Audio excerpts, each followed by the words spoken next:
My name is Madeline. We're out here in Ocean Beach, San Francisco, to talk to some people at the No Kings protest about what they're doing here and what they believe in. Okay, why did you decide to come to the protest today? I live in the Ocean Beach neighborhood. I've been to one of these before, and it's an incredible experience. You meet a lot of people and feel good about what you're doing. Because we have to take back our country.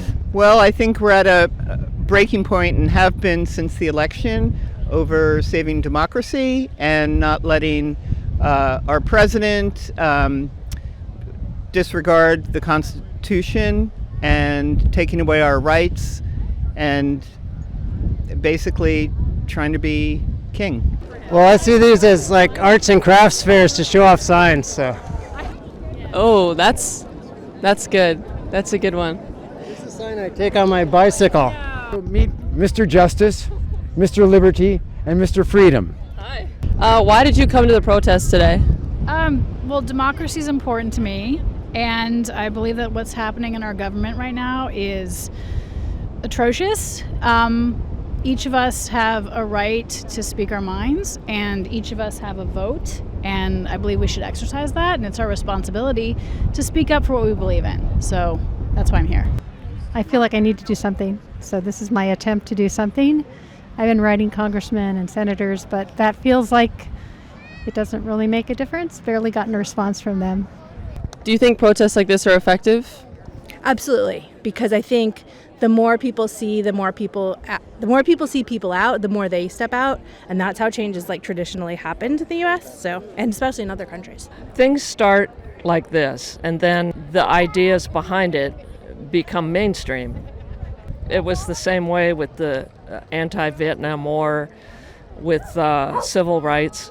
You start building cohesive ideas, and then it becomes something everybody says, well, of course. It's the only thing that we can do, and it's a power to the people, and nothing else is being effective at this point. And even social media influencers, they're making a difference, and so each of us can make a difference, and especially by being together. We're the last line of defense. Nothing else we can do. They absolutely are effective. We have already started turning the tide. I'm not sure about the efficacy of protests, but I think there's something good about coming to a place and seeing a bunch of like-minded people who are supporting the same cause. I think at the very least it can kind of instill a sense of camaraderie in people, that you're not just suffering alone or worried about it alone. Protests are probably more valuable in a more politically diverse environment. It feels like in somewhere like SF or even broader, Bay Area, California, the people who need to see this kind of message aren't here. Like, this area is pretty universally liberal or to the left in some way. And we can all kind of agree with the general message. You'd be pretty hard-pressed, I think, to find someone in SF who doesn't agree with the general message of this protest. And because of that, I'm not sure it has too much value. Have you been personally affected by any of the issues that are being protested today? Yes, I have. I was laid off in the fall due to the budget cuts, and my partner was just fired because his university is on Trump's shit list. So, yeah, we're very affected. My daughter lost her funding through the NIH grant. She's working on cancer preventative drugs. I think everyone's been personally affected by all the issues. Like, you either hit with the tariffs or you know someone who's undocumented, or you are. Like, everyone's been affected. Yes, we have, because I'm a veteran, and they're slashing the funding for the VA and spending $45 million on a parade. It's ridiculous. I mean, just the general Trump administration, stuff about like sex put on like ID things is something that some of my non-binary friends are worrying about. Yeah, that sort of thing. This is true. Same thing. Sex on ID, transgender issues, and also like friends who have family who are undocumented, and that's scary. And it hasn't affected me or my family super personally, but it's creeping closer. Do you have a message to the people in power that you'd like to share? Yes.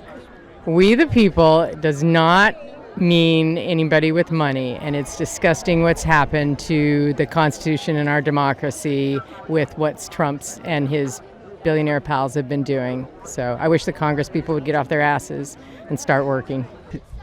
fuck you. I'm hoping that the people get upset enough that we go back to having a land of laws. Hands off. I would say read the Constitution, read the amendments, understand what they mean. Stop this. Give me my liberty back. Stop cutting funds for important programs like Medicaid, SNAP, CDC, NIH. Get rid of Mr. Crazy, Mr. Kennedy, who's tearing apart our research. And restore veteran benefits. Veterans, they gave their life and their service to the country, and he's just discharging that. It's awful. If you could say anything to Elon Musk, what would you tell him?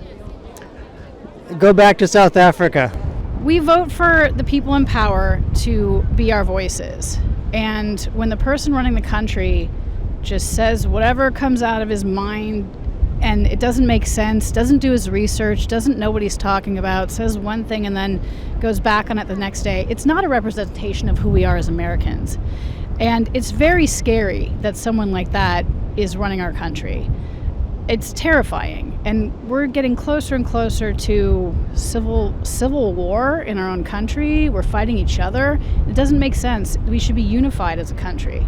So I'm scared of where we're headed, and I forgot what the question is now, but know what your rights are, stand up for your rights, stand up for each other, be unified, don't fight against, other Americans. We should be banding together to be stronger, not tearing each other apart. Come in with, what high school are you at? Thank you. And you've graduated? No, I'm gonna be a junior next year. Oh my God. And I want to see more young people. I want to see you and your high school students and your friends out here. Look around. Most of us have wrinkles and gray hair because we've been through this before. We've been doing this for 50 years, 250 years. But in my generation, we were out there for civil rights. We were out there for Black Lives Matter. We were out there for human rights. We were out there for free speech, for Vietnam. We've been out here pretty much our whole lives. And now your generation needs to carry the flag. Thank you so much. Thank you. So I graduated in 1972 and had to learn about the Constitution because we were old enough to die but not old enough to vote. That's my reality. And I voted, my mom and dad asking, who'd you vote for in the primary? And I said, well, I'm following you guys as a Democrat, because you raised me in a Democratic household. But I'm voting for Shirley Chisholm. And they said, who's that? I said, well, Mom, she looks like Grandma, but a woman. Oh, and then I found out she didn't make it. And I so wanted to see, that lineage passed on in this last election with Kamala Harris. I mean, we stand on Ohlone and coastal Miwok tribe land. That's whose sand this is, and thank you for allowing us to have this here today. But it's time to hand it back. Or we get a woman in office to heal the country. This country needs a woman. That could be you. We the people of the United States. In order to form a more perfect union. Establish justice. Ensure domestic tranquility. Provide for the common defense. Promote the general welfare. And secure the blessings of liberty. To ourselves and our posterity. Do ordain and establish. This Constitution. Of the United States. Of America. Thank you so much. Thank you. You have a great day. How do you spell your first name? Madeline, Madeline. Madeline? Mm-hmm. You can do the mile. You got it going on. Thank you. Thank you so much. For asking. Yeah, of course. Thank you. Yeah, don't let my union know that I...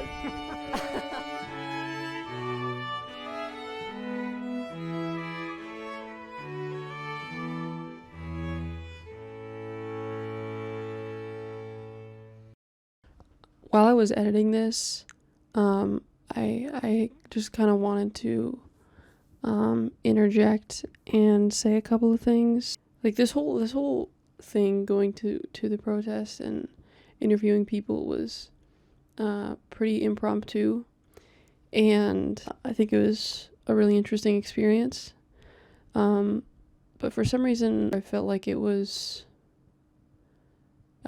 maybe a little bit anticlimactic. All of the news coverage, or most of the news coverage that you see about protests and demonstrations like this is the most exaggerated version of what is actually going on. It's often just, the riots and the most violent parts of these movements. I think coverage like this is important because it kind of gives us a little more of a realistic perspective. And I think it's very easy to turn on the news and see the most dramatized versions of these movements. Just understanding that what you see on the news is not even half of the story. It's what makes good news, not necessarily what is happening all of the time. But I think coverage like this, where it's normal people talking at a normal volume about the things that upset them and the change that they are hoping to see, is very important, just to offer some perspective. And I'm not realizing that this whole frame is asymmetrical, but I'm not re-recording this. Thank you for watching.